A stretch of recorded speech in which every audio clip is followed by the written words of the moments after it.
Good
evening, everyone. Good evening.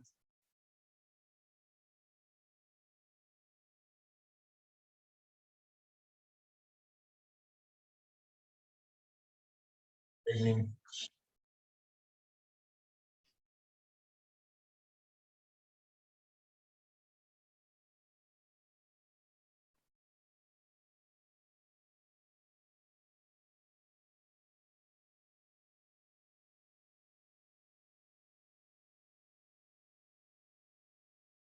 Good evening बेटा। कैसे हैं आप लोग? बढ़िया।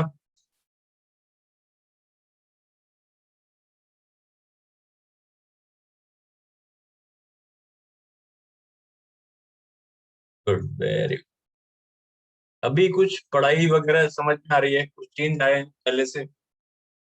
पहले से कुछ कंफर्ट जोन आया है? बेटा, शीट को एक बार ही सॉल्व करना है। अबे ये कौन? कैरी मिनाती को जानते हो? अब वो सुना था मैंने, बीच में कुछ पंगा उंगा हुआ था कैरी मिनाती वगैरह, लेकिन मैं ये सब फालतू चीजें नहीं देखता। What is the primary standard solution? Primary standard solution is that solution whose concentration is already known.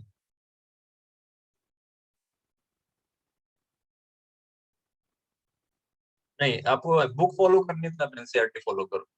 NCERT is best book at your level.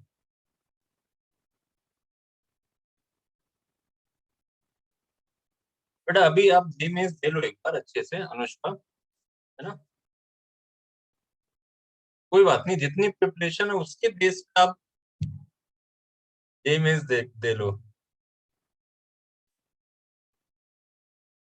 तो बहुत नालायक हो तुम लोग, मैं खुश रहूं तब भी तुम्हें दिक्कत है? टेस्ट में सोल्यूशन आ रहा है, डेफिनेटली आ रहा है। नहीं नहीं, स्लो और फास्ट की टेंशन मत लो आप लोग, वो मेरी टेंशन है, मैं सब बैलेंस कर लूंगा। यस, जेई मेंस के टाइम पे छुट्टी तो नहीं होगी, बट पुराने रिवाइज होंगे। हर्ष मित्तल, गुस्सा तो आप होते ही नहीं है बेटा, गुस्सा बहुत आता है मुझे। एक दो जो ऐसे उठ पटांग सवाल पूछते हैं ना, उस पर बहुत गुस्सा आता है। न्यूमेरिकल बेस भी क्वेश्चन रहेंगे और थ्योरी बेस्ड रहेंगे।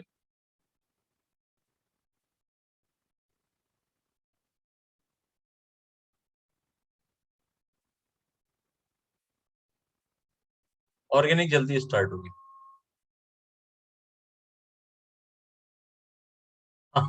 वही ना।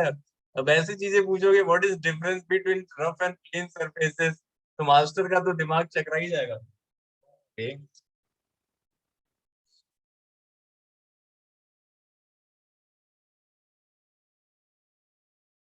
तो किसको ड्रिल मशीन नहीं लगानी? Holidays.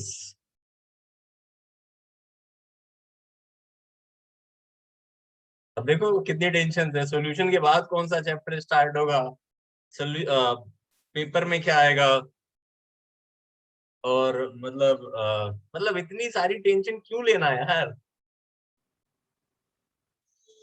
someone is standing behind you, डरा मत भाई, Vedant. No holidays for the preparation Keshav. Party sir को जगलर पेन नहीं आ रहा, मैं बता दूंगा कैसे आता है। अब आया सीरियस बंदा, पढ़ाओ।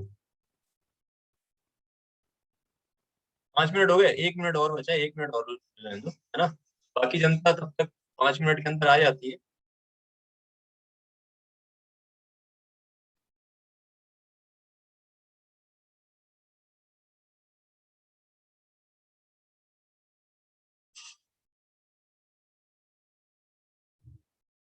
अरे मजे नहीं मारते, इतना टाइम नहीं होता।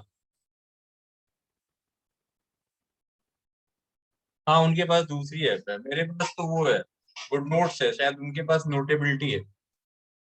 कोई मैंडेटरी नहीं है नोट्स बनाना। नहीं बेटा, ऑर्गेनिक मुझे नहीं आती, ऑर्गेनिक दूसरे सर पढ़ाएंगे।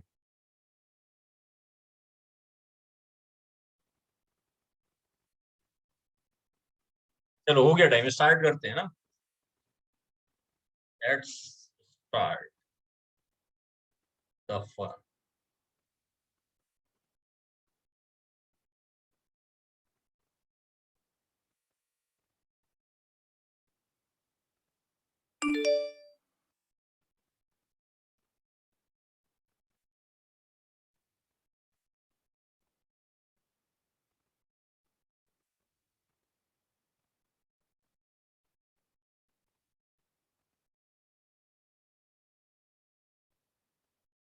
चलिए, लास्ट क्लास में एजियोट्रोप बता दिए थे मैंने। मैं एक दिन में करेंटली 3 बैच को पढ़ाता हूँ, ठीक है, 2 लीटर के और एक एक 12th 10th use per day.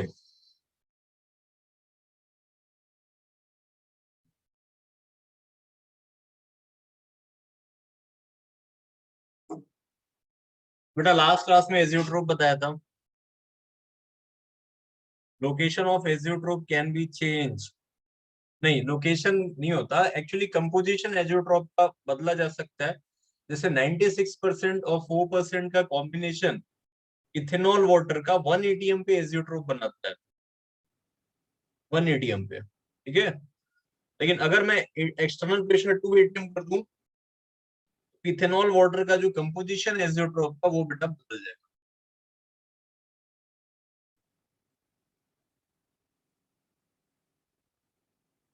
उनवोलोफ rule अपने सिलेबस में नहीं है, leave that.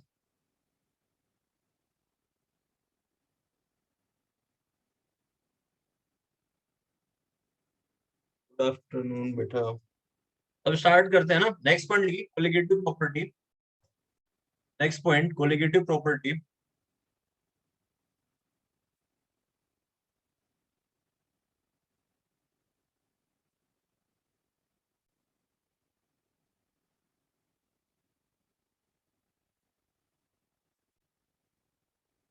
It is property of dilute solution. देखिए, it is property of dilute solution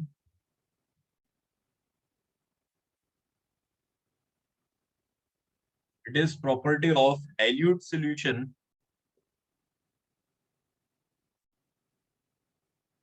which depend on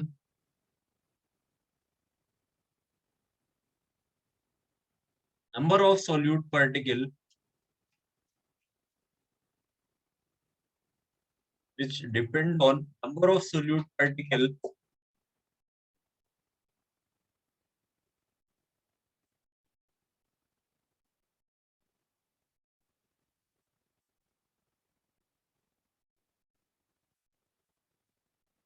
and is independent of nature of solute particle and is independent of nature of solute particles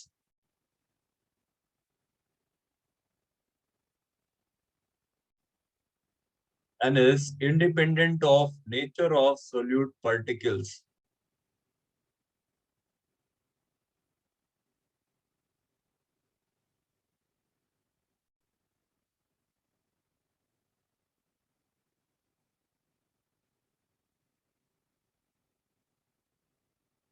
Okay?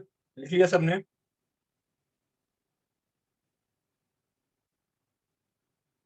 लिख लिया आप सबने?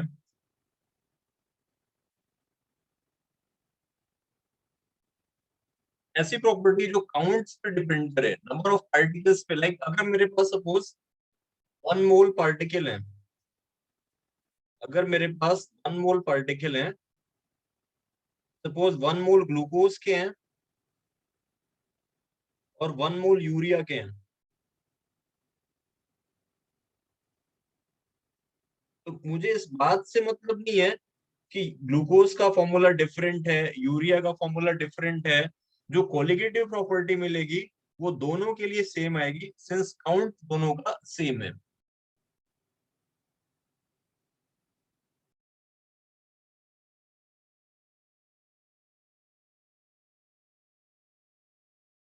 Azeotrope के graph नहीं बताए थे बेटा आप लोग? वो मैक्सिमम मिनिमम वाला बना के नहीं बताया था क्या? एक बार मुझे बताइएगा। बताया था ना, तो बेटा बता तो दिया है। बता चुका हूँ।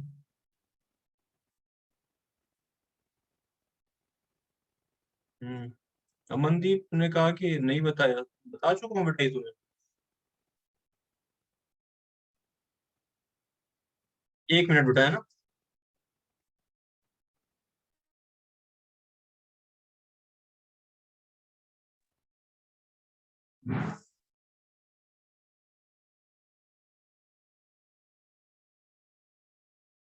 बता चुका हूँ, है ना? ठीक है।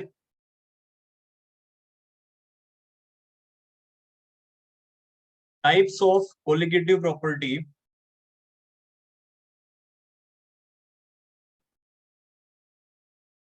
Types of colligative property.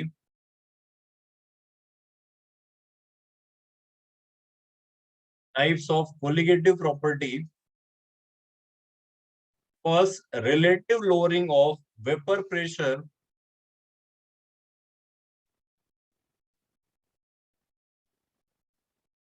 Relative lowering of vapour pressure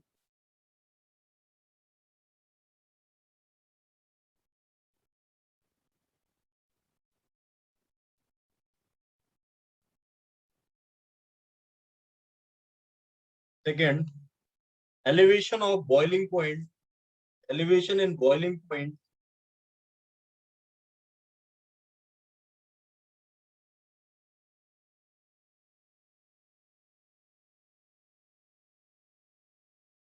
Third, depression in freezing point. Depression in freezing point.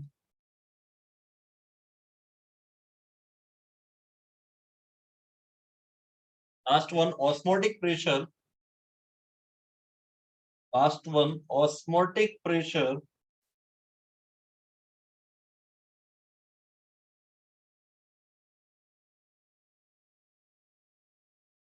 Last property, osmotic pressure.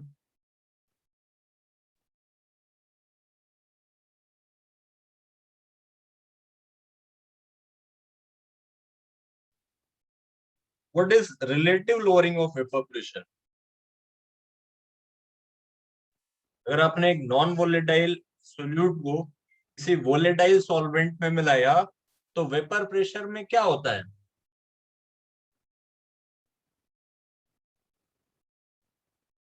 कमी आती है, डिक्रीमेंट आता है। Very good. प्योर सॉल्वेंट का vapour pressure it was P not, है ना? Pure solvent का P not था। सॉल्यूशन का कम होके कितना हो गया? PS. Lowering of vapour pressure is P not minus PS. Relative मतलब कंपैरेटिव बेसिस पे divide by P not is mole fraction of solute. पढ़ा है आपने? ये मालूम है आपको? ये कैसे होता है ये बताओ बेटा। अगर अपन नॉन वोलेटाइल सोल्यूट मिला देते हैं तो होता क्या है? जो ऑक्यूपाइड सरफेस एरिया है सॉल्वेंट पार्टिकल्स के लिए वो कम हो जाता है, उनका रेट ऑफ इवेपोरेशन डिक्रीज कर जाता है ना? ठीक है। so that less number of solvent molecule escape to vapour phase और वहां से जो वेपर प्रेशर निकल के आता है वो कम मिलता है। तो आप देखिए ना कि बेसिकली ये जो property depend on number of solute particle. अगर मोल फ्रैक्शन सॉल्यूट का ज्यादा है तो ऑब्वियसली लोअरिंग वेपर प्रेशर में ज्यादा होगी। मतलब मैं ज्यादा सॉल्यूट मिला दूं, अगर मैं सॉल्यूट का ज्यादा अमाउंट मिला दूं तो ज्यादा लोअरिंग होगी। अगर मैं सोल्यूट का ज्यादा अमाउंट मिला दूं तो लोअरिंग वेपर प्रेशर में ज्यादा होगी। कम मिलाए अमाउंट तो कम लोअरिंग आएगी।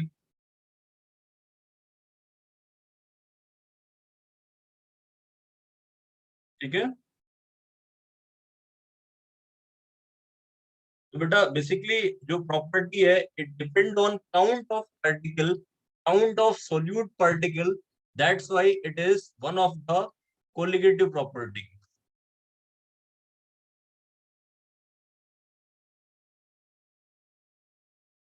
ठीक है। नितिन समझ रहे हो? अच्छा बताओ, आज मेरी वॉइस कैसी आ रही है? आवाज कैसी आ रही है? कट रही है या साफ आ रही है? फुल क्लियर, एकदम कड़क, सही सही। अबे हीरो की तरह ये क्या है? हीरो की तरह वॉइस कैसी होती है? पहले जैसी एक नंबर। तो बेटा जिनको अगर थोड़ा बहुत भी दिक्कत आ रही है ना, सुरीली आवाज मेरी, गधे, जहां मैं बोलता हूँ ना आसपास दो चार कौवे इकट्ठा हो जाते हैं कि हमारी बिरादरी का आदमी कहीं फंसा हुआ लगता है।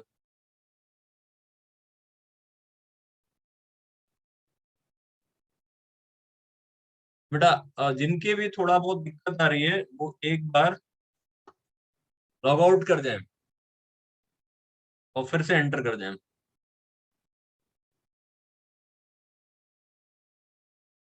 थोड़ा कट जाती है सर, ये थोड़ा आवाज कट जाती है। चलिए हाँ। तो बेटा आपको एक फॉर्मूला ये भी बताया था, शायद याद हो, हालांकि समय काफी हो चुका है इसको बताया हुआ। That is for dilute solution.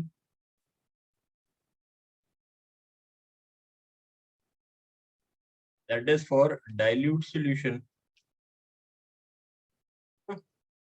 एक फॉर्मूला बताया था मोलैलिटी का। Molality is P not minus P S upon P S into 1000 divide by molar mass of solvent.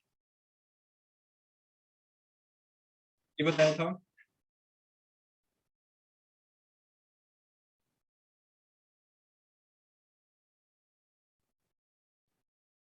अगर डाइल्यूट सोल्यूशन है, डाइल्यूट सोल्यूशन के लिए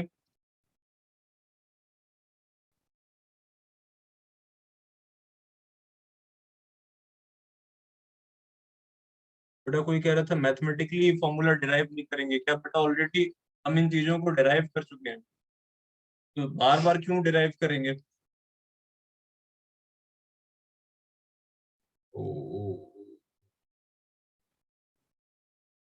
और dilute solution molality and molarity are same.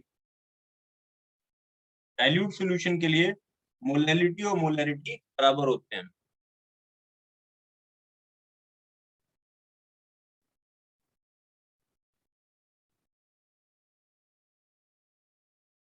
ठीक है, क्यों बराबर होते हैं बताओ, क्यों बराबर होते हैं।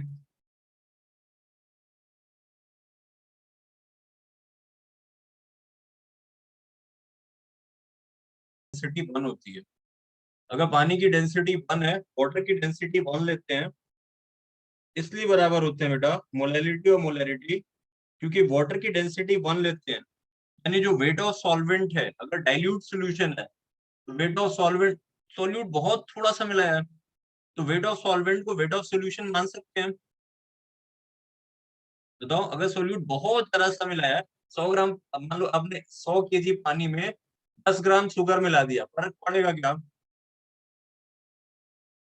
100 kg मान सकता हूँ, weight of solution can be taken as weight of solvent.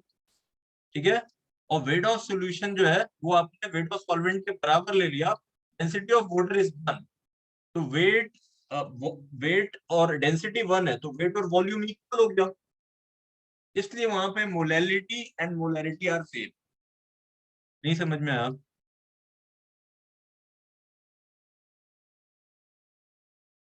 बताइए क्लियर है सबको। वाटर की डेंसिटी कितनी लेते हैं, 1 लेते हैं, है ना।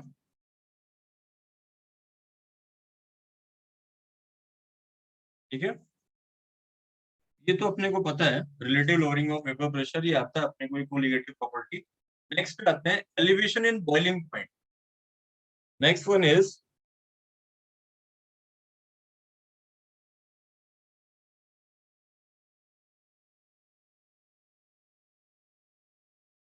What is boiling point. Boiling point क्या है।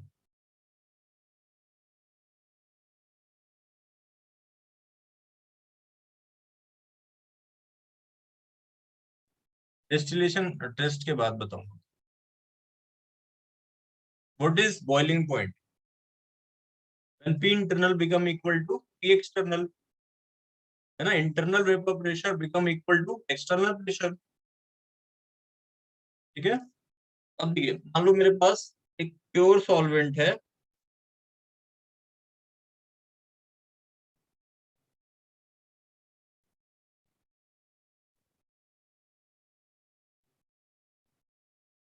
इधर मैं प्रेशर लिख रहा हूँ,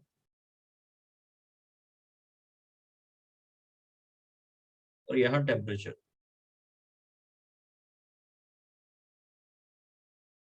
ये वेपर प्रेशर का वेरिएशन है। ठीक है, vapour pressure of solvent, that is vapour pressure of solvent, इस तरीके से वेरी कर रहा है, मतलब जैसे जैसे मैं टेम्परेचर बढ़ा रहा हूँ वेपर प्रेशर बढ़ रहा है एक्सपोनेंशियली, और यहाँ मैंने एक फिक्स प्रेशर ले लिया, दैट इज एक्सटर्नल प्रेशर, वो तो फिक्स होगा, like suppose it is 1 atm P external. ठीक है, ये पी एक्सटर्नल ले लिया मैंने। अब देखिए जहां पे पी एक्सटर्नल और पी इंटरनल इक्वल हो गए, ये internal vapour pressure external pressure के बराबर हो गया, वहां पे मैं कह सकता हूँ कि बॉइलिंग होगी। बोलो भाई, यस और नो, बताओ जनता, यस और नो। क्लियर है, तो बेटा यहाँ पे बॉइलिंग हो रही है प्योर सॉल्वेंट की, that is called boiling point of pure solvent. T naught B is called boiling point of pure solvent.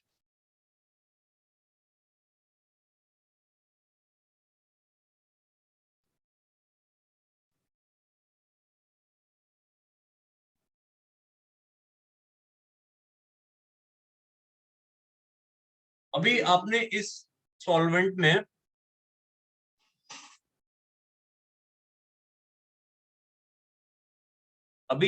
इस सॉल्वेंट में एक नॉन वोलेटाइल सोल्यूट मिला दिया।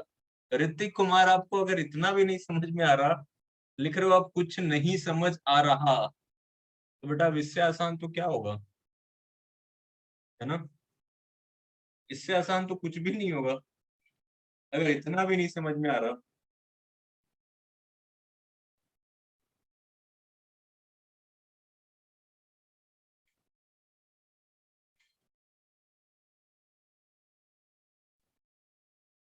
अभी एक इस सॉल्वेंट में एक नॉन वोलेटाइल सोल्यूट मिला दिया।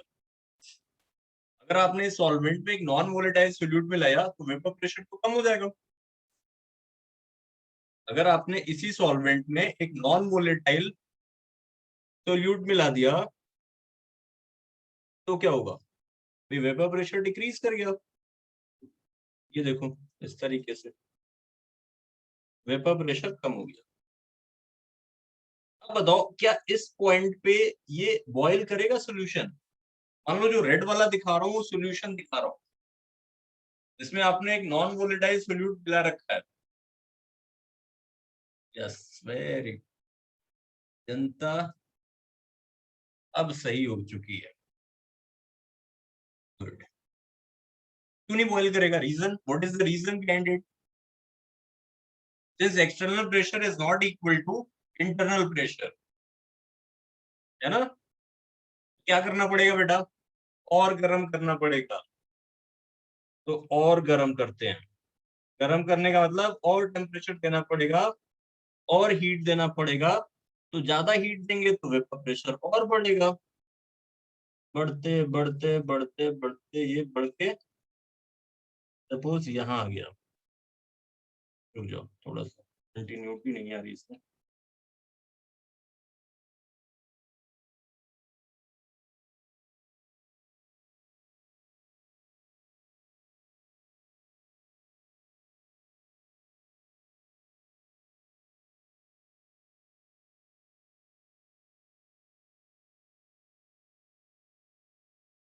देखिए, अब यहाँ पे इस टेम्परेचर पे यहाँ ये वापस से एक्सटर्नल प्रेशर की इक्वल हो गया।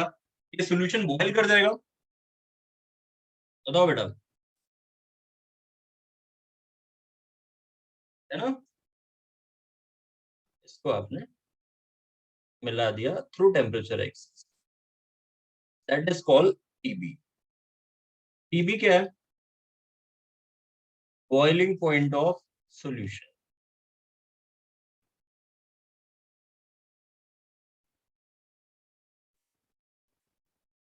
देखिए, बॉइलिंग पॉइंट एलिवेट हो गया, बढ़ गया, बढ़ गया ना? बॉइलिंग पॉइंट एलिवेट हो गया, कितने से एलिवेट हो गया? TB minus T not D is called elevation, तो बोलते हैं डेल्टा टीबी।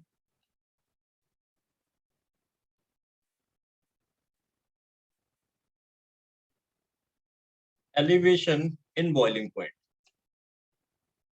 ठीक है, यहां तक बात क्लियर है सबको? बताइए बेटा, for dilute solution it is observed that for dilute solution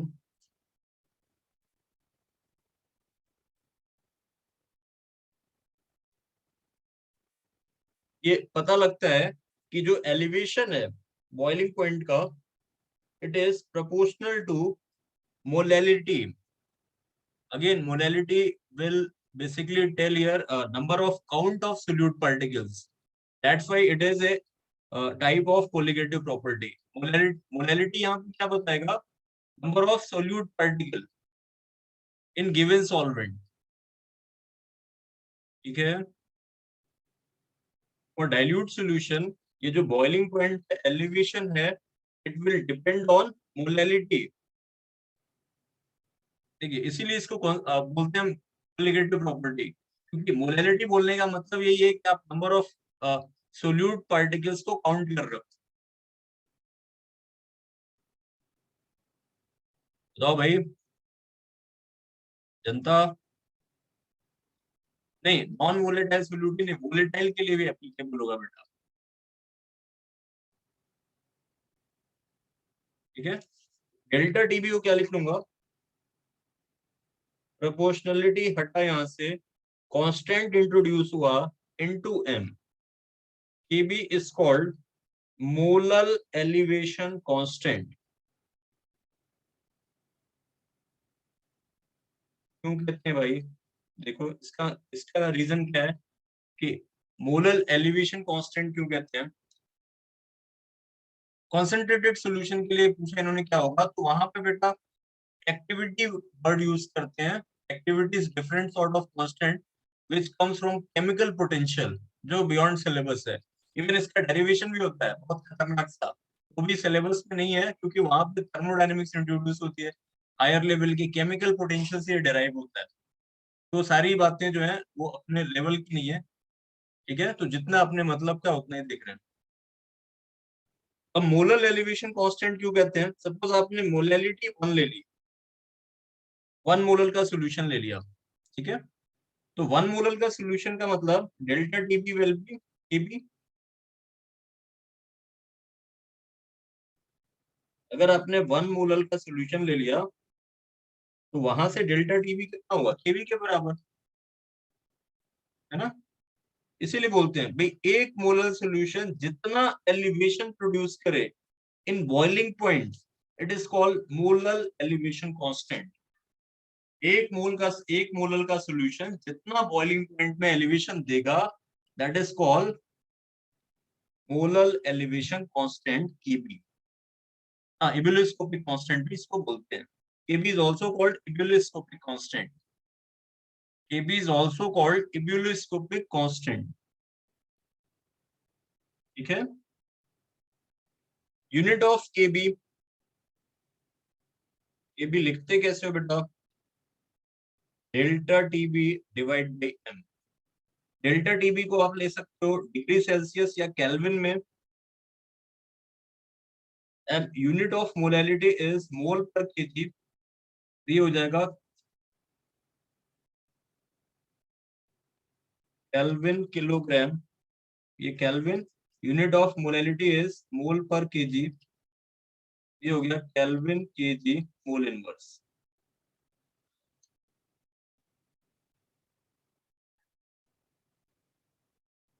clear, बहुत आसान है यार ये तो, मतलब जितना बताता जा रहा हूँ उतना देखते जाओ, मतलब एकदम सिंपल है यार, इससे सिंपल अब क्या होगा। बस जितना बता रहा हूँ उतना सुनते जाओ, उतना भी नहीं सुनोगे तो फिर तो दिक्कत है यार, अगर आईआईटी जाना है तो।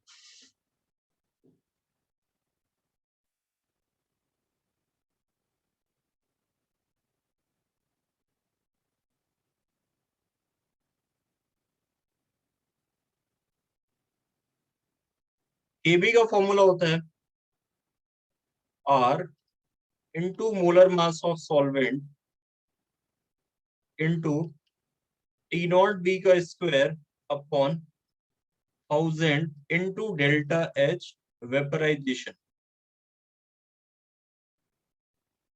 ये फॉर्मूला है केबी का, याद रखना है। Unit of delta H vaporisation joule per mole. अगर आप डेल्टा एच वेपराइजेशन को डिवाइड कर दो थ्रू मोलर मास, तो जूल पर मोल, मोलर मास की unit gram per mole, then you will get joule per gram. It is called latent heat of vaporization. इसको बोलते हैं latent heat of vaporization. Delta H vaporization divided by molar mass is called latent heat of vaporization. बताइए। R universal gas constant है।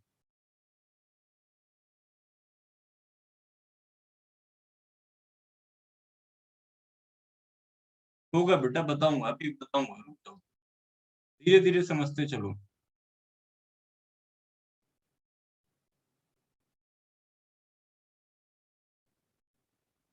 Are की value जो है, अगर आप कैलोरी में ले रहे हैं, अगर आप जूल में ले रहे हैं,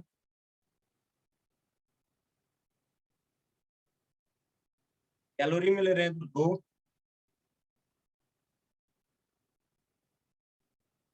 आर की वैल्यू यूनिवर्सल गैस कांस्टेंट है।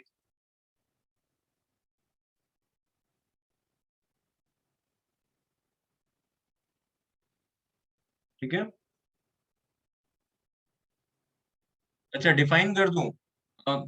1 ग्राम सब्सटेंस को लिक्विड से वेपर में लाने के लिए जो हीट सप्लाई करनी पड़ रही है, जो हीट इनपुट देना पड़ रहा है, at any temperature is called latent heat. Formula is beyond syllabus. कैसे डिराइव हुआ उसके बारे में नहीं सोचना है। Formula derivation is beyond syllabus. मुद्दे की बात करो जितना सिलेबस के अंदर है। ठीक है, मुझे केमिकल पोटेंशियल आता है, हायर लेवल में एक्टिविटी वगैरह मुझे आती है, तो मैं चाहूं तो अगली क्लास में रट के आपको डिराइव कर दूंगा। ना तो आपके समझ में आएगा और ना ही ये कहीं से सिलेबस के अंदर है। टेबल नहीं याद करनी है हिमाद्री, टेबल नहीं याद करनी है केपी की, टाइम अलग वेस्ट होगा। बिल्कुल सही बात। टीचर का क्या है बेटा, टीचर तो एक क्लास में मतलब उसको 10 मिनट लगेगा, फॉर्मूला देख लिया उसने, याद कर लिया, अगली क्लास में गया उसने उतार दिया कॉपी पे, समस्या आपकी बढ़ जाएगी ऑब्वियसली। चलिए देखिए, वाटर के लिए केबी निकालते हैं। केबी फॉर वाटर, आर की वैल्यू कैलोरी में 2, इस वाले फॉर्मूले से रखते हैं। वाटर की लेटेंट हीट ऑफ वेपोराइजेशन पता है आपको? चलो, वाटर का लेटेंट हीट ऑफ वेपोराइजेशन पता है? मुझे पता है। हाँ, एक नमन ने सही बताया, वेरी गुड। अब इस टेम्परेचर नहीं पूछ रहा, लेटेंट हीट, हीट हीट। अर्श सही है बेटा। मैं 100, वो लोग 100 डिग्री सेल्सियस बता रहे हैं, 540 सही है बेटा।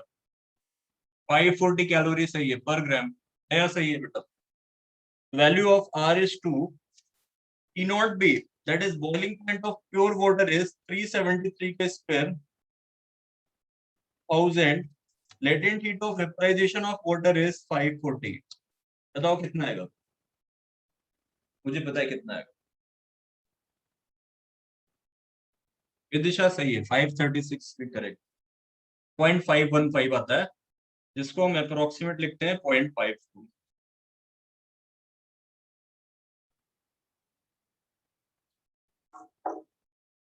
मतलब मुद्दे की चीज नहीं आती ऑब्वियसली। हर फॉर्मूले के अंदर टेम्परेचर केल्विन स्केल में लेना है।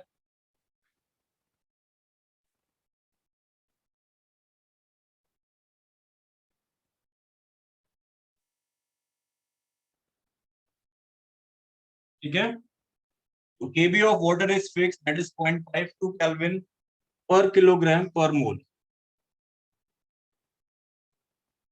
याद करना है, बिल्कुल याद करना है। फिर से देख लो एलिवेशन इन बॉइलिंग पॉइंट, देख लो, कोई बात नहीं समझ में आती तो पूछ लो।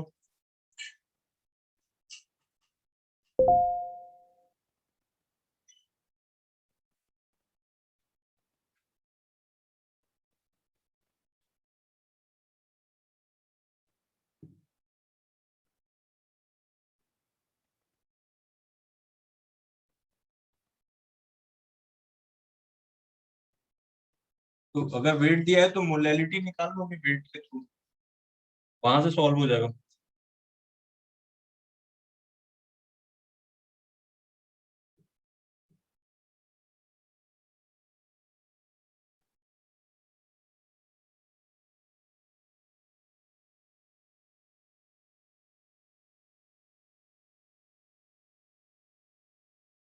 Experimental delta TB proportional to M, based on experimental finding, delta TB is found to be proportional with m। m यहाँ पे बेसिकली बता रहा है पार्टिकल काउंट्स को बता रहा है, that's why it's a colligative property.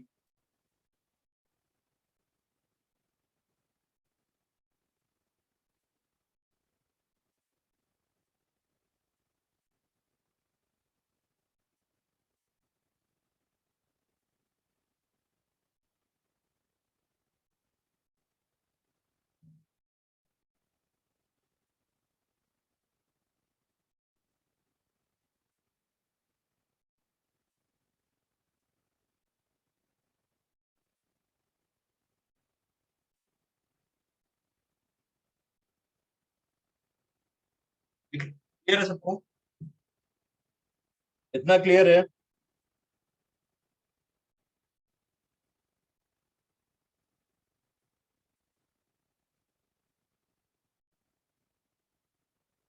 Actually JEE में सवाल तो आया इस पे, बट उसमें एबनॉर्मल कोलिगेटिव प्रॉपर्टी भी है। रुक जाओ, अभी सवाल भी कराऊंगा बेटा, है ना? अभी सवाल भी कराऊंगा आपको। अच्छा, शीट है क्या सबके पास? हाँ, क्वेश्चंस कराऊंगा बेटा, डेफिनेटली। शीट है क्या सबके पास? हार्ड कॉपी है क्या बेटा? मतलब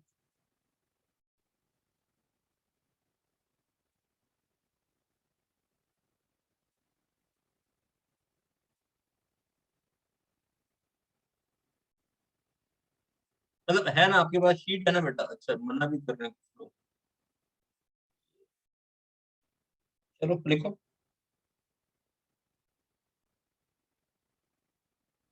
When 10.6 gram of a non-volatile substance, question लिखिए। When 10.6 gram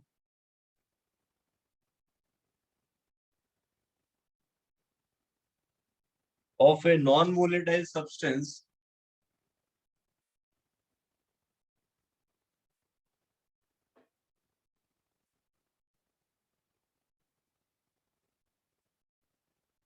is dissolved in 740 gram of ether,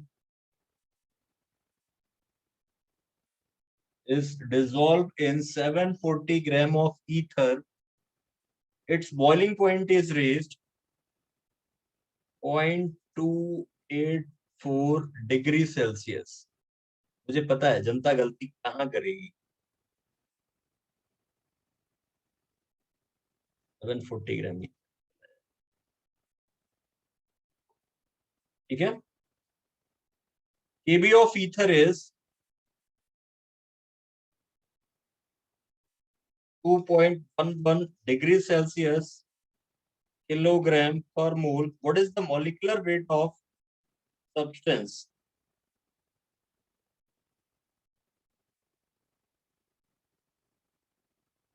question repeat कर रहा हूँ कि when 10.6 gram of a non-volatile substance is dissolved in 740 gram of ether, its boiling point is raised 0.284 degrees Celsius. Point raised by raised. What is the molecular weight of substance? आपको Kb of ether is given 2.11। Attempt करिए। ठीक है, जो भी है वो बोल दिया बेटा हर्षित। रेज बाई लिख लो या रेज लिख लो, एक ही बात है। बताओ आंसर क्या होगा? आंसर बताओ। फॉर्मूला क्यों? कौन सा फॉर्मूला? नितिन, सॉल्व किया तूने? सोल्यूशन भेज, सोल्यूशन की फोटो भेज नितिन।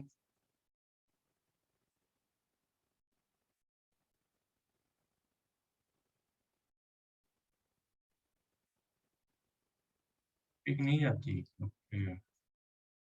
चलो, सब ईमानदारी बरतेंगे यार, है ना? क्लास इलिस्ट्रेशन का सवाल दिया, ईमानदारी बरतेंगे,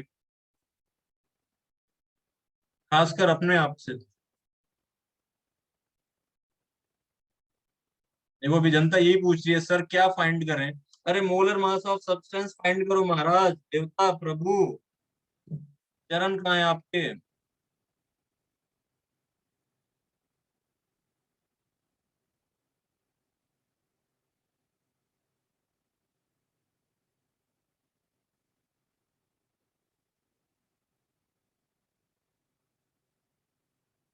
सोन मनी सही है। आयुष सही है बेटा। अधिबा सही है बेटा। चिन्मय गलत। नमन गलत। गलत। नमन सही है। सेकेंड टाइम जो लिखा वो सही है। अनुष्का गलत। हर्षित गलत। नाम रख दूं क्या, हर्षित गलत। जया गलत। अंशुमान सही है बेटा। शोभित गलत। हिमांशु गलत।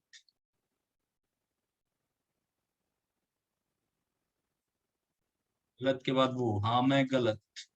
गलत मेरी बात है। हर्ष मित्तल सही है।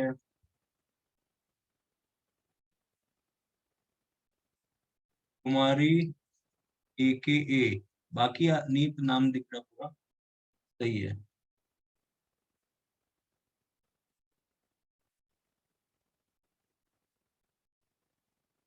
अमन सही। प्राण्या सही। शुभ 1-0 ज्यादा आ गया, कम करो उसको। बड़ा सिंपल, देखो इधर देखो, इधर देखो। देखो ज्यादातर जनता क्या करती है ना, गलती कहाँ करती है सुनना, कि वो इसमें 273 और जोड़ देती है भैया। ये चेंज ऑफ टेम्परेचर है। इसमें आप 273 नहीं जोड़ोगे। देखो सॉल्व कर रहा हूं इसको, ध्यान से देखो। डेल्टा टीबी इज, ये बात बहुत ध्यान से समझ लो, मत लिखो कुछ, समझ लो पहले। ये जो एलिवेशन इन बॉइलिंग पॉइंट है ना, that is 0.284 degree Celsius. Kelvin में भी वही रहेगा। केल्विन में भी वही रहेगा। रुद्राज समझ लो, प्रभु देवता, बस करो मत लिखो। सुन लो मेरी बात। ये सवाल आ नहीं रहा जेई में इस बार। जो डिफरेंस ऑफ टेम्परेचर है, it is same whether unit is degree Celsius और केल्विन। लाइक अगर suppose temperature is 15 degree Celsius, kelvin scale में कितना हुआ? 273 प्लस 15 कितना हुआ? 288 केल्विन। मान लो अगर टेम्परेचर आपने ले लिया सपोज 25, चलो कुछ 35 ले लिया, केल्विन में कितना हुआ? जोड़ के बताओ।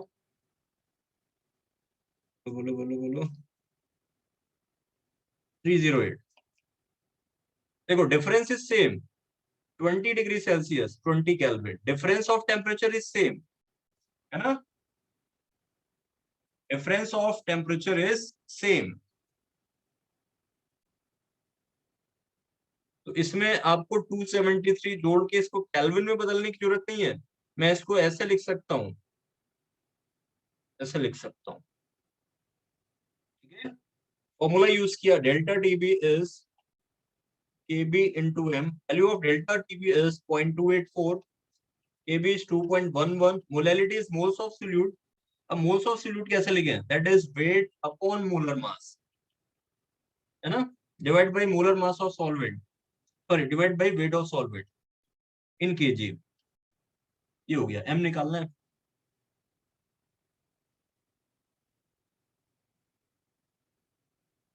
एम निकाल लो यहां से। एम कितना हो जाएगा?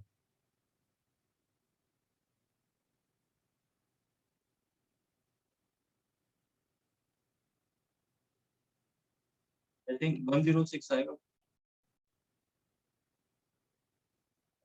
सही है।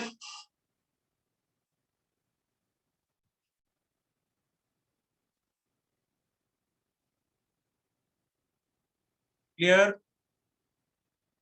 आगे सबके समझ में? नेक्स्ट पॉइंट लिखिए। Next colligative property, depression in freezing point.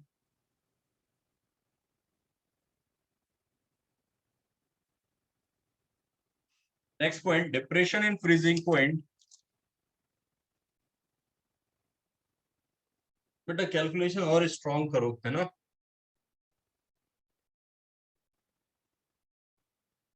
Depression in freezing point,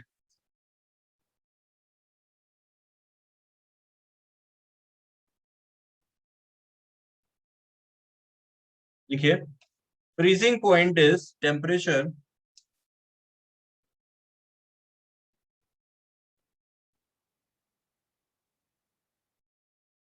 at which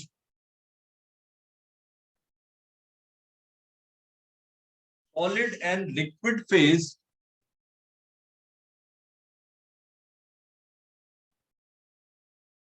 of a substance, freezing point is temperature at which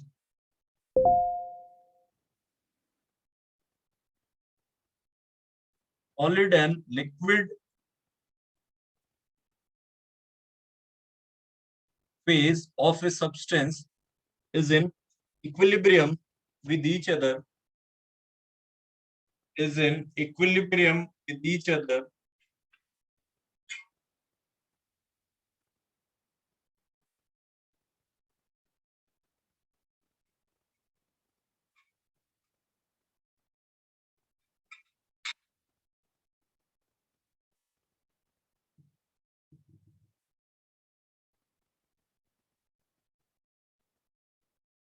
and both have same vapor pressure. एक कह रही है सर और fast dictate करिए, और एक कह रही है कि सर रिपीट प्लीज।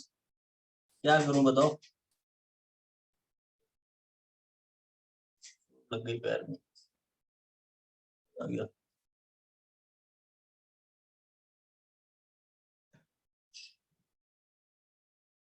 चलिए, solid and liquid phases are in equilibrium and have same vapor pressure, are in equilibrium। Yes, solid का वेपर प्रेशर होता है। फ्रीजर खोल के देखो, आइस के ऊपर वेपर्स दिखेंगी बेटा आपको। फ्रीजर खोल के देखो, जाओ देख के आओ जल्दी से, आइस के ऊपर आपको वेपर्स दिखेंगी। देखा है, गुड। अरे आइसक्रीम यार, मतलब आप आइसक्रीम खाते हो तो उससे वेपर नहीं निकलती। अनुराग लिख रहा है फ्रीज नहीं है, कोई बात नहीं, आइसक्रीम तो खाई होगी ना।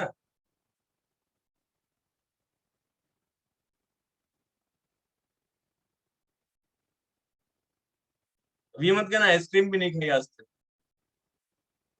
बेटा वो एक्चुअली वेपर, वेपर्स ही होती हैं सॉलिड की।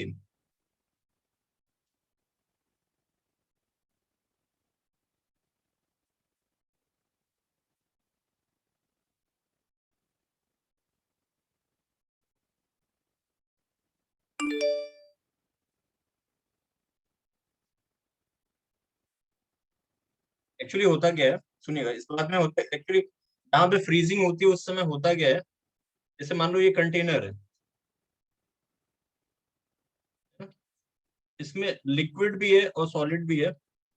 सॉलिड की फ्रीजिंग स्टार्ट हुई, फेज फॉर्मेशन स्टार्ट हुआ, तो जिस रेट से लिक्विड सॉलिडिफाई होता है, मैं लिखता भी चलता हूँ, rate of solidification, rate of freezing भी बोल सकते हो, ऑफ सॉलिड, अगर ये बराबर हो जाए, मतलब इस सॉलिड के मेल्ट होने के रेट के, that is equal to rate of melting,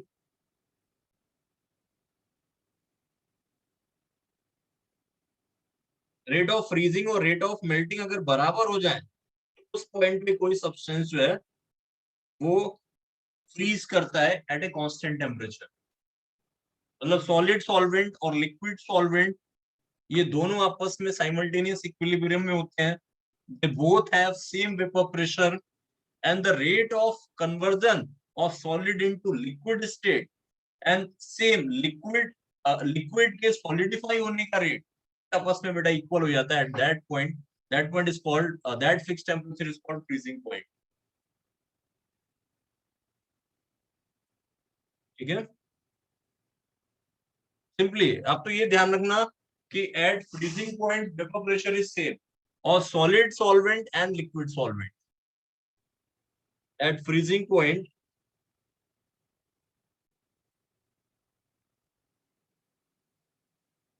vapor pressure of solid solvent and liquid solvent is same। जैसे आप बॉइलिंग पॉइंट को डिफाइन करते थे ना कि बॉइलिंग पॉइंट पे होता क्या था, इंटरनल प्रेशर और एक्सटर्नल प्रेशर बराबर हो जाते थे। ऐसे ही दोनों के प्रेशर बराबर मिलते हैं आपको फ्रीजिंग पॉइंट पे। They both have same vapour pressure, कौन, solid solvent and liquid solvent.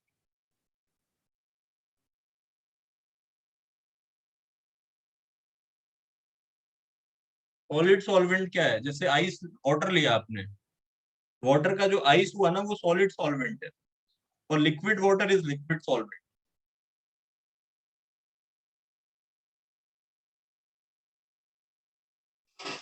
अब देखिए जैसे इसको ग्राफिकली इस बात को कैसे दिखेंगे, ध्यान से देखना।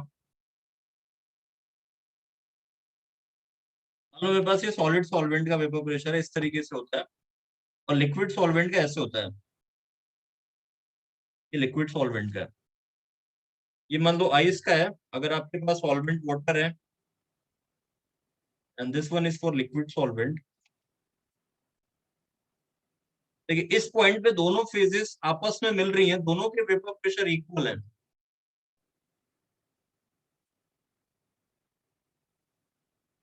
बोलो भैया, इस पॉइंट पे दोनों के वेपर प्रेशर इक्वल है। आप देखो जहां पे दोनों के वेपर प्रेशर इक्वल है, that point is called freezing point. ये पॉइंट जो है ये फ्रीजिंग पॉइंट कहलाएगा। इसका, सॉल्वेंट का। P naught F is called freezing point of solvent.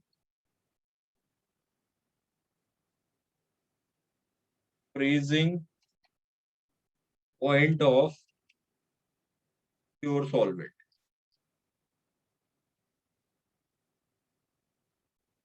अभी मैंने एक नॉन वोलेटाइल सोल्यूट मिला दिया, क्या होगा, इसी प्योर सॉल्वेंट के अंदर यूरिया मिला दिया, क्या होगा भाई, बोलो। सॉल्वेंट का वेपर प्रेशर कम हो जाएगा, डिक्रीज कर जाएगा। तो नए सॉल्वेंट का वेपर प्रेशर ऐसे लिख रहा हूं, मान लो ऐसे। तो बताओ इस पॉइंट पे क्या ये लिक्विड फ्रीज करेगा, ये सॉल्यूशन है,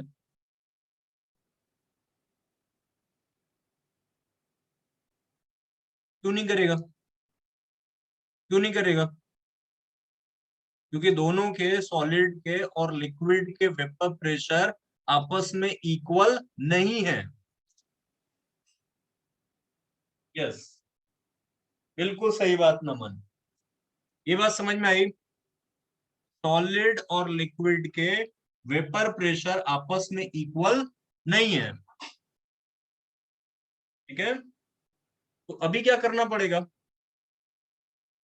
अभी अगर इसको फ्रीज कराना है तो क्या करना पड़ेगा, टेम्परेचर और डिक्रीज करना पड़ेगा, ताकि इस सॉल्यूशन का वेपर प्रेशर कम होके सॉलिड के वेपर प्रेशर के इक्वल हो जाए। टेम्परेचर और डिक्रीज करना पड़ेगा। अब देखिए यहाँ पे दोनों इक्वल हो गए, that is called freezing point of solution.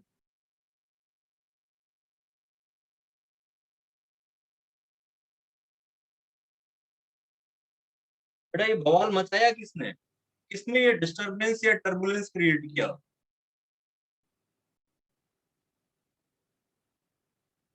Solute ने, वेरी गुड। सोल्यूट ने आया, उसने वेपर प्रेशर कम कर दिया, हालांकि सोल्यूट पार्टिकल का फ्रीजिंग में कोई पार्टिसिपेशन नहीं है, बट फ्रीजिंग पॉइंट कम कर दिया उसने। हमेशा जब भी फ्रीजिंग होती है ना, ध्यान से सुनना, मेरी बात ध्यान से सुनना, बहुत इंपॉर्टेंट बात करें यार। जब भी फ्रीजिंग होती है तो सॉल्वेंट के पार्टिकल उसमें पार्टिसिपेट करते हैं, सॉलिड और लिक्विड फेज वाले। फ्रीजिंग के दौरान सोल्यूट के पार्टिकल का कोई रोल नहीं है बेटा, बट उसने वेपर प्रेशर कम कर दिया, इसलिए फ्रीजिंग पॉइंट डिक्रीज हो गया, ठीक है।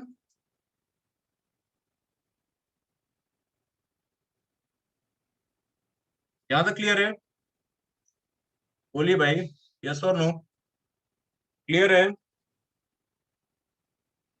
अभी देखना, जो डिप्रेशन कितने का है फ्रीजिंग पॉइंट का, depression in freezing point,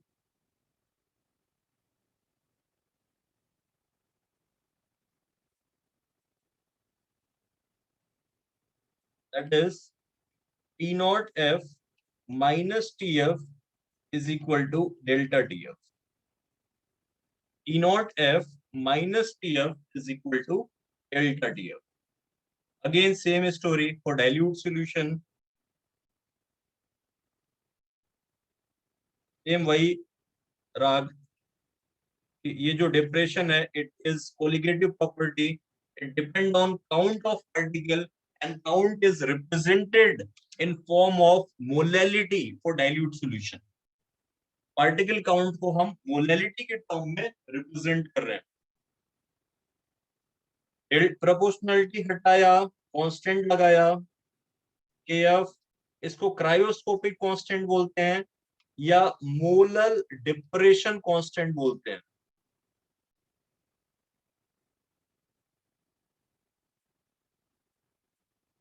unit is same, kelvin kilogram mole inverse. Unit is same, kelvin kilogram mole inverse. ठीक है. Value of KF is R molar mass of solvent.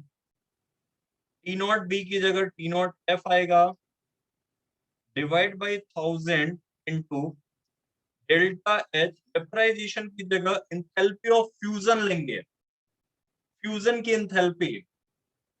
What is enthalpy of fusion? It is enthalpy required when 1 mole of substance turned into a solid to liquid state. तो जो enthalpy required है, that is called enthalpy of fusion. इसी फॉर्मूले को ऐसे लिख सकता हूं, R delta H fusion upon molar mass of solvent, that is called latent heat of fusion. Calorie पर ग्राम में आ जाएगा, एनर्जी पर ग्राम यूनिट में कन्वर्ट कर लिया, मोल से इसको ग्राम यूनिट में कन्वर्ट कर लिया. दैट इज कॉल्ड आर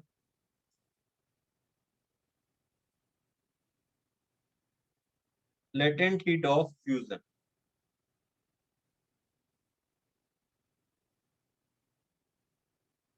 बेटा फॉर्मूला मुझे भी नहीं पता कैसे आया, आपको याद करना है, आपको है ना.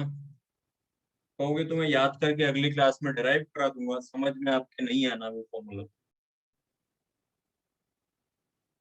मैं याद करके डिराइव करा दूंगा आपके, लेकिन वो फॉर्मूला समझ में नहीं आना. ठीक है.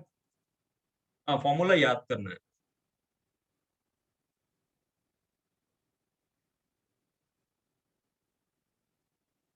अच्छा, केएफ निकालते हैं फॉर वाटर.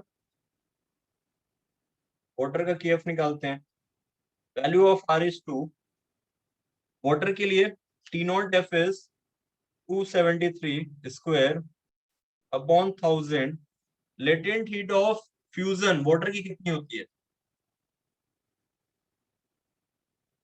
सही है, सही है, सही है, सही है. विदिशा सही, नमन सही, प्रेम सही, नितिन सही, आयुष गलत, साहिल गलत. अरे महाराज, वो लेटेंट हीट वेपराइजेशन की साहिल, ये फ्यूजन चल रहा है. ये आएगा आपका 1.86.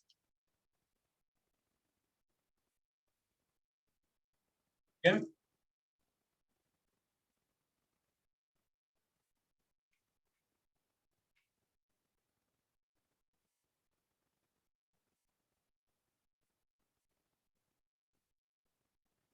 तो तुम भी गूगल कर लो, तुमको किसने मना किया? साहिल ने कहा कि ये लोग गूगल कर रहे हैं, तुम भी कर लो. किसने मना किया? बता तो रहे ना कम से कम.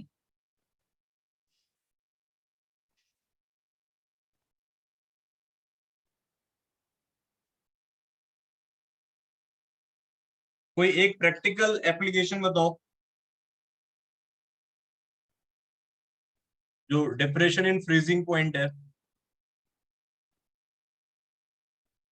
आइसक्रीम के ऊपर सॉल्ट ऐड करते हैं, आइस को रोड से क्लियर करने में, एंटी फ्रीज में. अरे वाह, बहुत सारे आते हैं आपको तो. Carburettor of car, very good.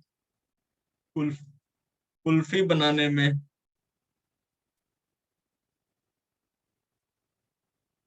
हाँ, आपने देखा है कि एक्चुअली मैं तो नहीं गया हूँ कभी फॉरेन कंट्री में।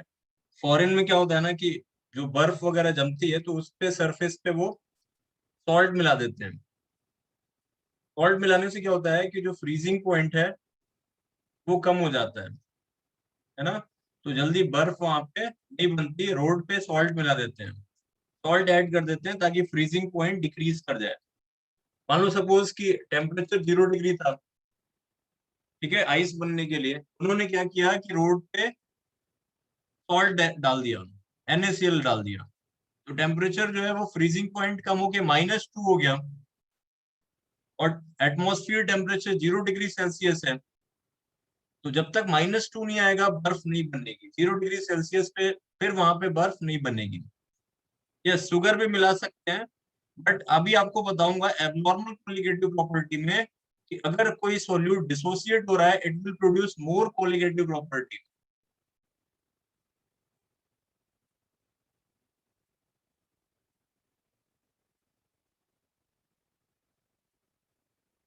What is triple point? Triple point is temperature at which solid, liquid and gas phase of same substance are present in dynamic equilibrium।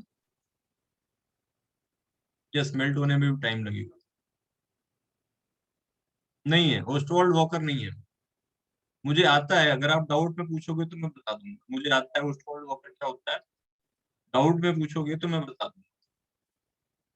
अगर आपको पूछना होगा आप डाउट में पूछ लेना, मैं ओस्टवाल्ड वॉकर मेथड बता दूंगा। यस, सही बात है आदित्य, सॉल्ट मिला दो, देखो बर्फ पिघलने लगेगी।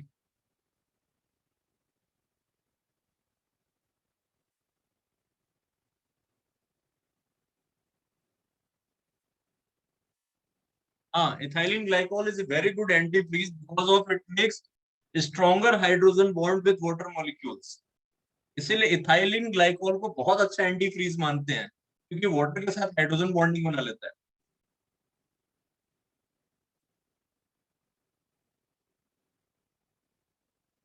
यस, कुल्फी में भी इस्तेमाल करते हैं। बिल्कुल सही समझे। क्वेश्चन करेंगे JEE advance question number 8 2017। Yes, ethylene glycol को कार्स के रेडिएटर में यूज करते हैं टू डिक्रीज फ्रीजिंग पॉइंट, ताकि हम किसी हिल स्टेशन पे जाएं, ऐसा ना हो कि कार्बोरेटर हमारा जम जाए और उसमें क्रैक आ जाए। तो इसीलिए हम क्या करते हैं कि उसके अंदर एंटी फ्रीज मिलाते हैं ताकि फ्रीजिंग पॉइंट डिक्रीज हो जाए, जो सॉल्वेंट आपने ले रखा है, और वो आइस में कन्वर्ट ना हो। नहीं है, कोई रिलेशन नहीं है KF और KB में। ये एडवांस क्वेश्चन नंबर 8 2017। सवाल बोलूं या आपके पास शीट है अवेलेबल? आप सवाल देख लेंगे। बोलूं? देखो, मैं मुद्दे की बात बोल देता हूँ, ठीक है। आप पूरी लैंग्वेज नहीं लिख पा रहा। इन्होंने ये कहा है कि पानी जो है वो 1 बार प्रेशर पे 273 केल्विन पे फ्रीज होता है, ये सबको पता है। ठीक है, कोई बात नहीं। टैब में ओपन कर लूं इसको? कैसे कैसे कैसे कैसे कैसे?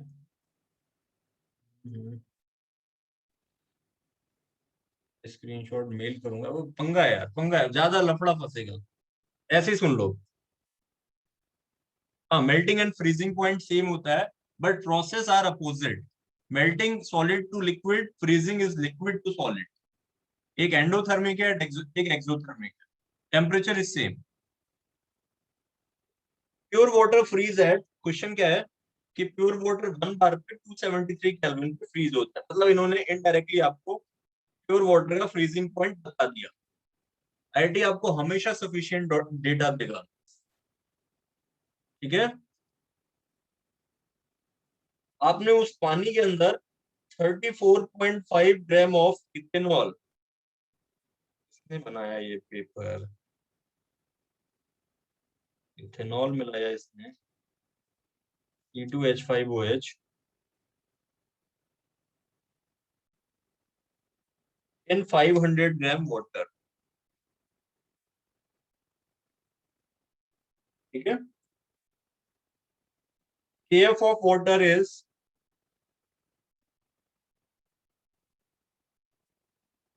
2 Kelvin किलोग्राम मोल इनवर्स। आपको डेल्टा टीएफ फाइंड करना है बेटा, सवाल में delta, you have to find delta TF. Molar mass of ethanol is 46 gram per mole. मुझे बताओ डेल्टा टीएफ क्या है। हाँ, डेल्टा टीएफ निकाल के बताओ। सही है अर्षित।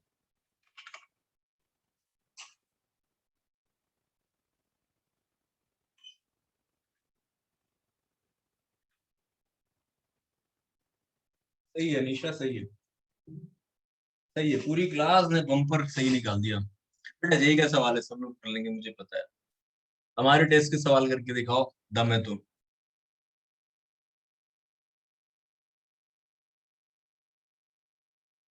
यही का सवाल है, मुझे पता है सबसे हो जाएगा।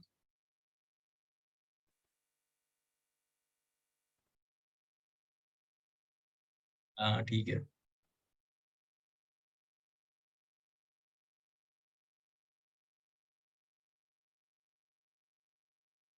सही है, सही है, सही है, सही है। चलिए डेल्टा टीएफ का फॉर्मूला क्या यूज करें, 3 डिग्री लोअर हो जाएगा, सही बात।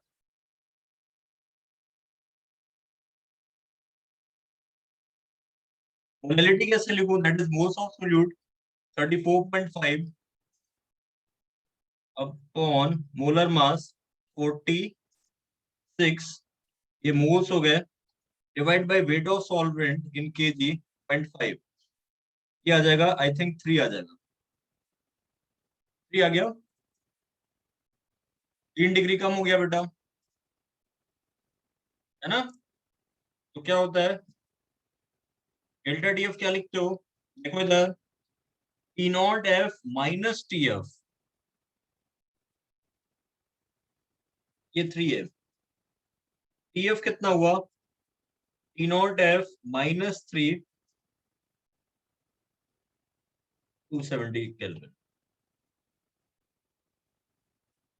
अगर आप सवाल देखोगे ना, तो उन्होंने 2 ग्राफ तो पहले ही ऐसे बना रखे हैं जो गलत है।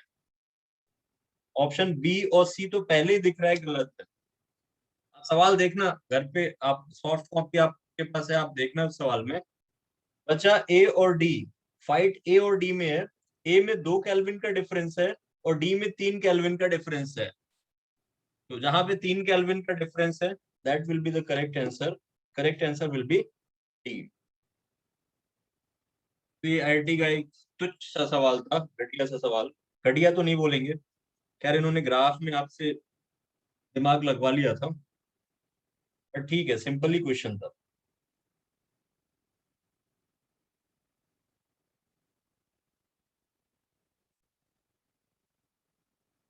अब मैं नेक्स्ट कोलिगेटिव प्रॉपर्टी पे जाऊंगा, that is called osmotic pressure. ध्यान से देखेंगे,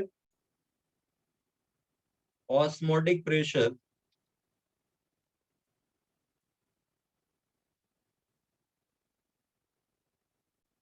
देखो ध्यान से।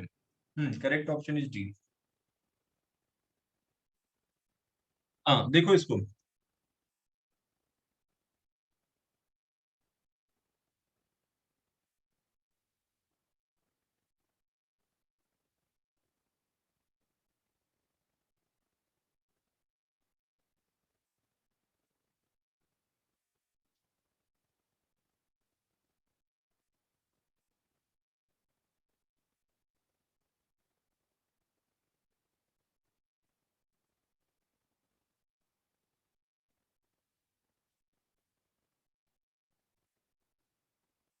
यहाँ मैंने एक एसपीएम लगा रखी है, 2 चैम्बर है इसमें, एक ट्यूब है जिसके अंदर एक एसपीएम इनबिल्ट है।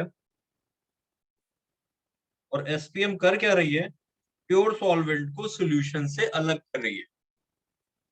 Osmotic pressure is again colligative property. Harsh आपको किसने कहा ऑस्मोटिक प्रेशर कोलिगेटिव प्रॉपर्टी नहीं है, जिसने भी कहा वो गलत है। Osmotic pressure is again colligative property. ठीक है, ध्यान से देखिए। इधर आपने सॉल्वेंट भरा हुआ है और इधर आपने सोल्यूशन लिया है इन सेम सॉल्वेंट। जैसे मान लो इधर पानी ले रखा है, इधर आपने पानी में यूरिया मिला रखा है सोल्यूशन साइड में। हाँ, रुक जाओ रुक जाओ। SPM stand for semi permeable membrane. ओ भाई, बहुत भूल है। एसपीएम पूछ रहे हैं क्या होता है।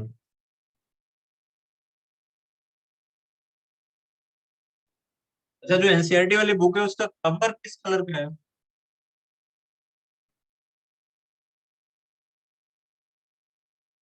Pink, red.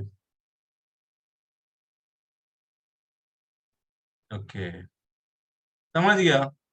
जो मल्टीपल आंसर्स आ रहे हैं, कोई ब्राउन कह रहा है, कोई ग्रीन कह रहा है, कोई ऑरेंज कह रहा है, कोई येलो कह रहा है, समझ गया मैं बेटा। रेडिश ब्राउन, टर्किश पिंक नहीं है। चलो इधर देखो, टंकी, इधर देखो इधर देखो। ये प्योर सॉल्वेंट है।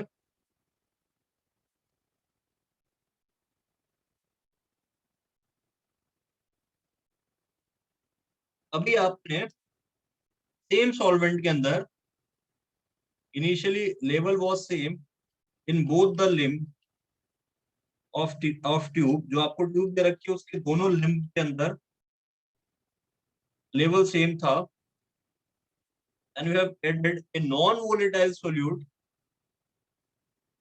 To this solvent. तो आपने एक नॉन वोलेटाइल सोल्यूट को इस सॉल्वेंट के अंदर मिक्स कर दिया।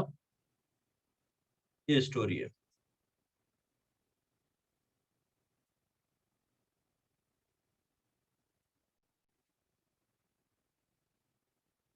ठीक।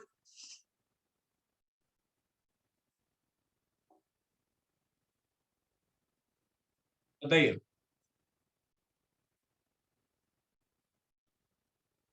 अब क्या होगा कि ये जो एसपीएम लगा रखी है ना, ये बेटा केवल सॉल्वेंट मॉलिक्यूल्स को अलाउ करती है, सोल्यूट को ट्रांसफर होने नहीं देती। SPM allow solvent particles only.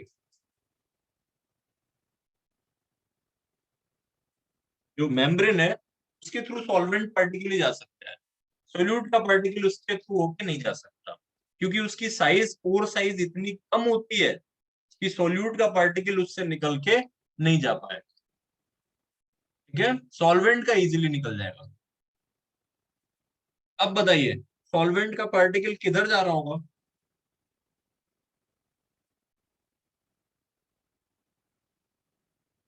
दोनों तरफ जाएगा बेटा। सॉल्वेंट कैन ट्रांसफर फ्रॉम, यहां से देखिए, मैं बहुत सिंपल लैंग्वेज में बोलूं तो मान लो इसमें आपने वाटर लिया है, इसमें वाटर के अंदर यूरिया मिला रखा है, तो बेटा वाटर का ट्रांसफर दोनों तरफ होगा। Water will transfer to both sides, but सुनिएगा मेरी बात, ध्यान से सुनिएगा, लेकिन जो रेट ऑफ ट्रांसफर होगा वो सॉल्वेंट से सॉल्यूशन की तरफ ज्यादा होगा।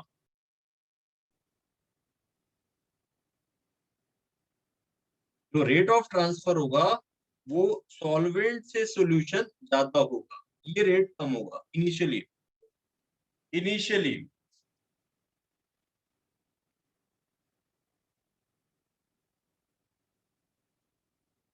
ठीक है, क्यों ज्यादा होगा ये भी सुन लो भाई। आप देखिए जो वाटर मॉलिक्यूल है वो एसपीएम पे हिट कर रहा होगा, इधर वाटर मॉलिक्यूल हिट किया, एसपीएम से निकल गया, यहाँ पे आसपास में सोल्यूट के पार्टिकल्स भी तो होंगे, उनकी भी तो डेंसिटी होगी। बताइए। तो जरूरी थोड़ी ना है कि जो पार्टिकल टकराया वो पोर से ही टकराएगा, हो सकता है सोल्यूट से टकरा जाए, और सोल्यूट से टकराएगा तो फिर वापस लौट जाएगा। मैं कह रहा हूँ पोर से टकराने की बजाय वो सोल्यूट से टकरा गया।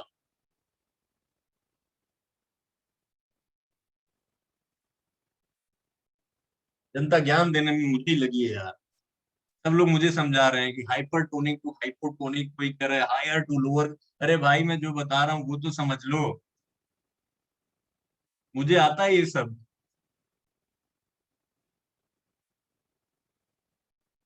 मुझे ही ज्ञान देने में लगे हुए आधे। मेरे कहने का ये मतलब है कि वाटर जो सॉल्वेंट है it will flow in both the direction, but there will be difference in rate of transference. अगर मैं बात करूं तो सॉल्वेंट से सॉल्यूशन की तरफ रेट ज्यादा होगा, और सॉल्यूशन से सॉल्वेंट की तरफ रेट कम होगा। ये बताइए।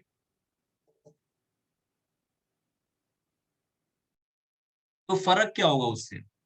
Yes, net flow right side में होगा। तो थोड़ी देर बाद होगा क्या कि ये जो लेवल है ना, वो थोड़े टाइम बाद कम हो जाएगा सॉल्वेंट के फ्लो की वजह से, और ये लेवल जो है वो बढ़ जाएगा due to net flow of solvent. ये लेवल बढ़ जाएगा इस तरीके से।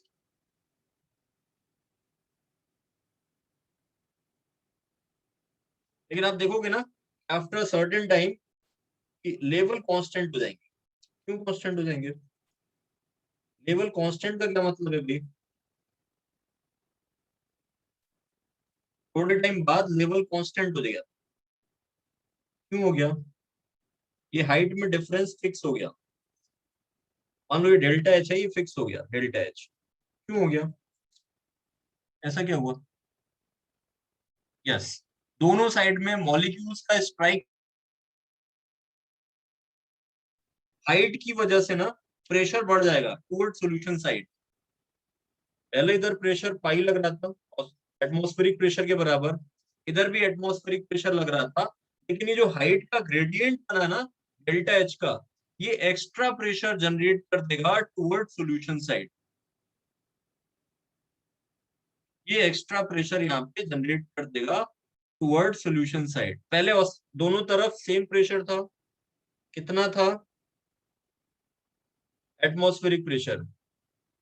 इधर भी था, इधर भी एटमॉस्फेरिक प्रेशर था। लेकिन ये जो हाइट का डिफरेंस आया ना बेटा, इसने एक एक्स्ट्रा प्रेशर क्रिएट कर दिया डेल्टा एच बीजी। ये हाइड्रोस्टैटिक प्रेशर इधर ज्यादा मिल गया टुवर्ड सॉल्यूशन साइड। बताइए। सॉल्यूशन साइड में ज्यादा प्रेशर दिख रहा है। सॉल्वेंट में एटमॉस्फेरिक प्रेशर है, सॉल्यूशन में इतना ज्यादा और मिल गया। क्यों मिला? Due to difference in height of both the solution. D stand for density, G stand for gravitational constant. Formula of pressure is H D G और H rho G एक ही बात है।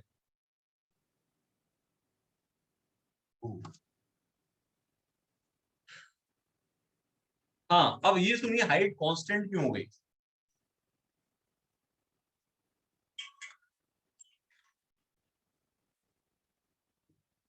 इधर प्रेशर ज्यादा हो गया इस साइड में। जब प्रेशर ज्यादा हो गया तो वाटर पे ज्यादा फोर्स लगेगा इस साइड निकलने के लिए, ड्यू टू हायर प्रेशर।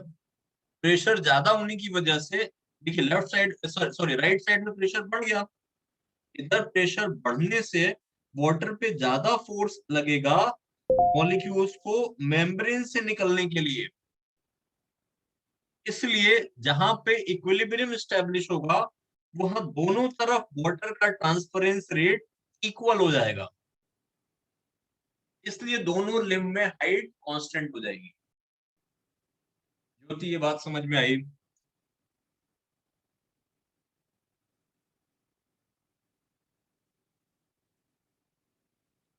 इन्होंने कहा रेट इनिशियली ज्यादा क्यों है ये नहीं बताया। मैंने बताया था, ये बात आपने सुना नहीं कि जो वाटर है ये दोनों तरफ ट्रांसफर हो रहा है।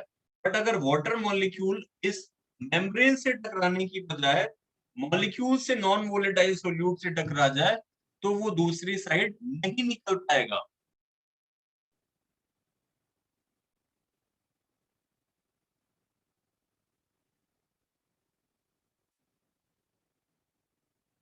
सॉरी प्रभु, गलती हो गई। नहीं, कोलाइडल के सॉल्यूशन भी एसपीएम से पास नहीं करेंगे। हाइट इक्वल रिपीट कर दीजिए प्लीज। भाई जब इधर एक्स्ट्रा प्रेशर जनरेट हो गया हाइड्रोस्टैटिक प्रेशर के फॉर्म में, तो यहाँ पे जो एक्स्ट्रा प्रेशर है वो वाटर मॉलिक्यूल्स पे ज्यादा फोर्स लगाएगा, ज्यादा वाटर मॉलिक्यूल इधर से निकलेंगे, तो ये जो रेट इनिशियली कम था ये बढ़ जाएगा और इस वाले रेट के इक्वल हो जाएगा।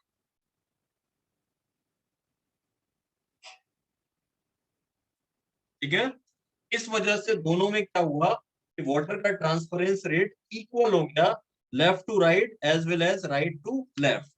वाटर इक्वल रेट से ट्रांसफर हो रहा है दोनों कॉलम में। तो वाटर अगर इक्वल रेट से ट्रांसफर हो रहा है तो ये जो हाइट का लेवल है ये फिक्स हो जाएगा, हाइट का लेवल फिक्स हो जाएगा ये।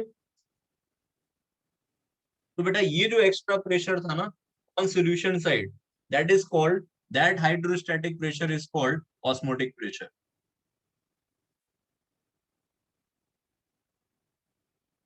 ये जो एक्स्ट्रा प्रेशर बिल्डअप हो रहा है, that extra pressure is called osmotic pressure.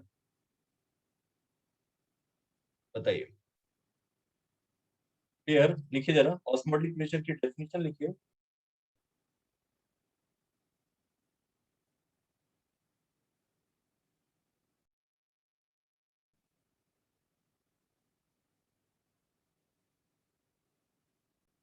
the hydrostatic pressure the hydrostatic pressure built up on solution side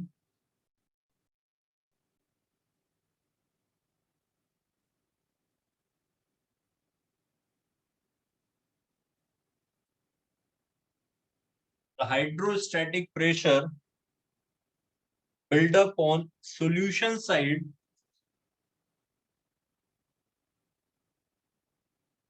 which stop the net flow of solvent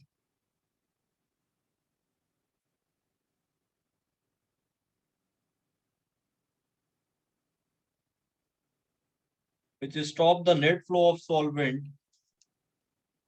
through the membrane which stop the net flow of solvent through the membrane is called osmotic pressure। पाई से represent करते हैं, pi is delta H D G.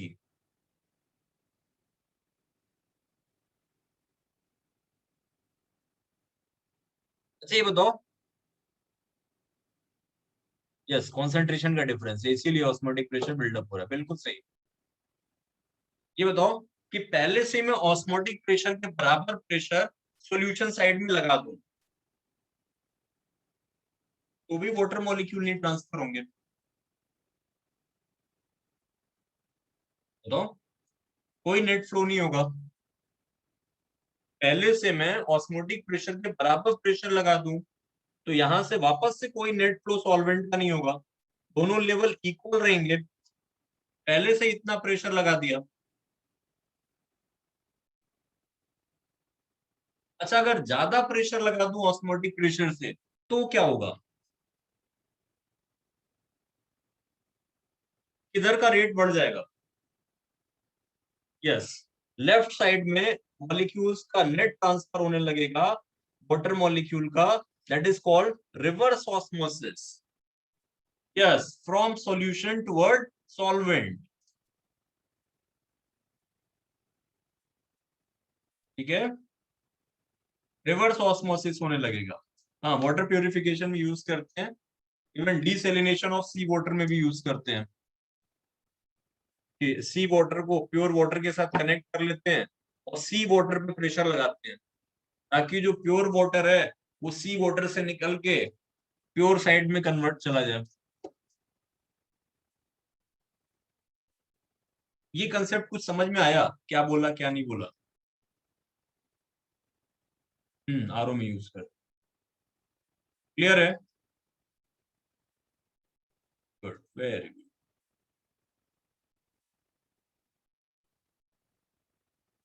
अभी देखो थोड़ा सा और बचा है, इसको बता ही देता हूँ। एक वॉल्टॉफ इक्वेशन है ऑस्मोटिक प्रेशर के लिए, Bonhoff equation for osmotic pressure, देखते रहो बस 5-7 मिनट और लेगा. Bonhoff equation for osmotic pressure.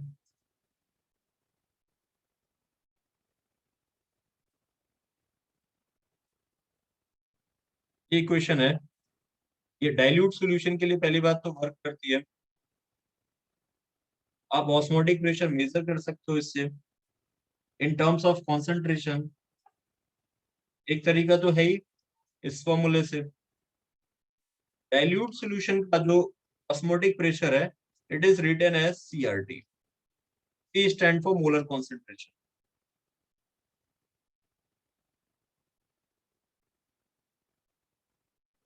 और यूनिवर्सल गैस कांस्टेंट है, टी टेम्परेचर है, केल्विन स्केल. डाइल्यूट सॉल्यूशन में osmotic pressure is written as phi equal to CRT. C for molar concentration, R for gas constant, T is temperature in Kelvin scale. इस फॉर्मूले से osmotic pressure किसी भी solution का आप major कर सकते हो through measuring concentration of its solute. अब देखिए ना, बेसिकली जो ऑस्मोटिक प्रेशर है, it depends on number of particle. कैसे देखो ना, ऐसे रिप्रेजेंट फॉर मोल है ना. यहाँ पे पार्टिकल काउंट को रिप्रेजेंट कर रहे हैं इन टर्म्स ऑफ मोलैरिटी. इससे पहले वाले दो केस में मोलैरिटी के टर्म में लिखते थे, और सबसे पहले वाले में मोल फ्रैक्शन के टर्म में. तो basically these are concentration terms to measure the count of particles. C molarity है बिल्कुल. बताइए, इस फॉर्मूले से ऑस्मोटिक प्रेशर निकालते हैं. बताइए, क्लियर है सबको?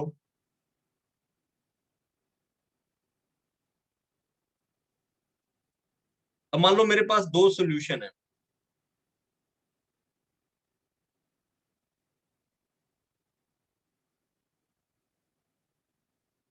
दोनों सेम टेम्परेचर पे हैं, दोनों के कॉन्सेंट्रेशन इक्वल है, टेम्परेचर सेम है. तो बेटा दोनों के कॉन्सेंट्रेशन इक्वल है, इस सॉल्यूशन को क्या बोलूंगा? आइसोटोनिक. क्योंकि दोनों का ऑस्मोटिक प्रेशर सेम है, दोनों का ऑस्मोटिक प्रेशर आपको बराबर मिलेगा. ऐसे सॉल्यूशन जिनके ऑस्मोटिक प्रेशर सेम है, they are called isotonic solution. ठीक है. अभी मान लो इसमें कॉन्सेंट्रेशन ज्यादा हो जाता, suppose C1 is greater than C2, तो ऑब्वियसली I1 पहले वाले का ऑस्मोटिक प्रेशर ज्यादा होता दूसरे से. ठीक है, पहले वाले का ऑस्मोटिक प्रेशर दूसरे से ज्यादा होता. तो जिसका ऑस्मोटिक प्रेशर ज्यादा होता उसको बोलते हैं हाइपरटोनिक, और जिसका ऑस्मोटिक प्रेशर कम होता उसको बोलते हैं हाइपोटोनिक. कम ऑस्मोटिक प्रेशर वाले को हाइपर, और ज्यादा ऑस्मोटिक प्रेशर वाले, सॉरी, ज्यादा ऑस्मोटिक प्रेशर वाले को हाइपर, और कम वाले को हाइपोटोनिक बोलेंगे. हाँ, किसी ने कहा एग्जांपल देखो, एग्जांपल देखो. एक्चुअली जो अपनी बॉडीली सेल के अंदर जो फ्लूइड होता है, हाँ, आई ड्रॉप आइसोटोनिक होता है, बिल्कुल सही बात है. जो हमारी बॉडी के अंदर फ्लूइड होता है ना, that solution is isotonic with 0.9% weight by volume of NaCl.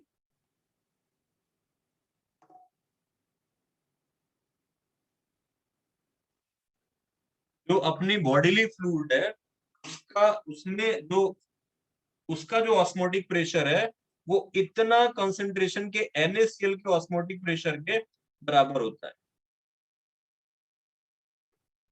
ये समझ में आया? मतलब इतने कॉन्सेंट्रेशन का अगर मैं NaCl अपनी बॉडी के अंदर इंजेक्ट कर दूंगा, तो उससे फ्लूइड का ट्रांसफर कहीं भी नहीं होगा. अपना बॉडीली फ्लूइड जो वो सेल के अंदर ही रहेगा, वो किधर भी मूव नहीं करेगा. ठीक है. हाँ, इंट्रावेनस इंजेक्शन में. लेकिन अभी सोचो ना कि सपोज ये आपके पास एक सॉल्यूशन है, इसमें आपने सेल को रख दिया,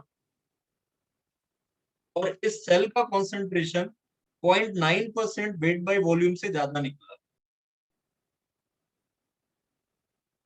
अब बताओ हाइपो कौन है, हाइपर कौन है? गधे हो क्या, तुम्हें टाइम भी एग्जाम्पल भी चाहिए और टाइम अप भी बोल रहे हो?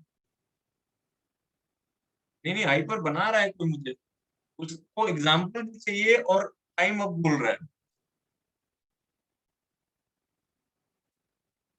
बताइए हाइपो कौन है? सेल हाइपो हो गई, अरे बाहर का कंसंट्रेशन ज्यादा हो गया, ये जो सॉल्यूशन रखा है ना उसका कंसंट्रेशन ज्यादा है, सेल का concentration 0.9% weight by volume NaCl के इक्विवेलेंट है, तो सेल हाइपो हुई, सॉल्यूशन हाइपर हुआ। ठीक है, और वाटर का फ्लो कहां से कहां होता है? लो टू हाई, सॉल्वेंट से या लो कॉन्सेंट्रेशन से हाई कॉन्सेंट्रेशन की तरफ।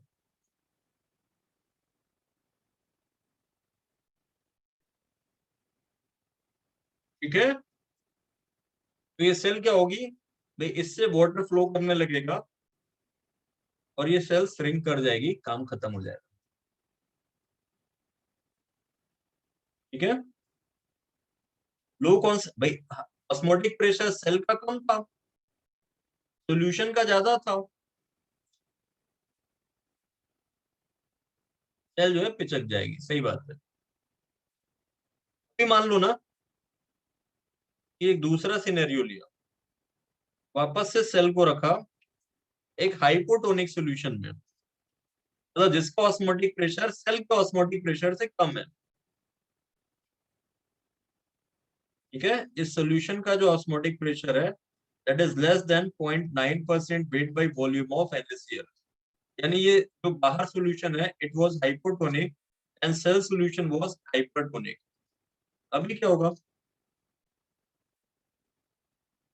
वाटर इसके अंदर ऐड होगा और सेल क्या होगी, स्वेल कर जाएगी, और स्वेल करके बर्स्ट हो जाएगी, अगेन राम नाम सत्य। ठीक है, इसीलिए हम इंट्रावेनस इंजेक्शंस को आइसोटोनिक फॉर्म में देते हैं, so that there will be no fluid transfer from our body.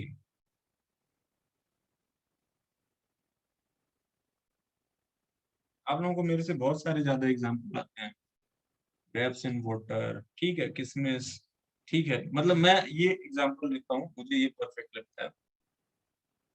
तो बाकी इसमें होमवर्क में लिख के दे दूंगा अभी हैंड आउट के साथ। आज के लिए इतना ही। ठीक है बच्चों, चलें, ओके बेटा।